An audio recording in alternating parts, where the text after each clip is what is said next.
59 years ago, a small wooden boat began to navigate through the Amazon basin to bring social, spiritual, and health assistance to dwellers along the river.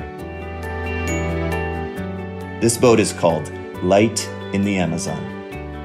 Over the years, it has grown, crossed many waters, sheltered crew members, and changed the lives of many people.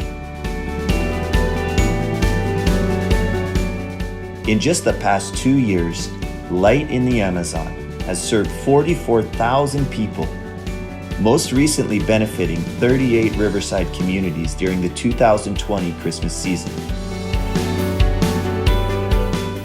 To continue to bring hope to many riverside dwellers, the boat Light in the Amazon needs to be renovated.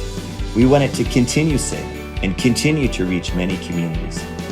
You can help reconstruct stories with the Light in the Amazon.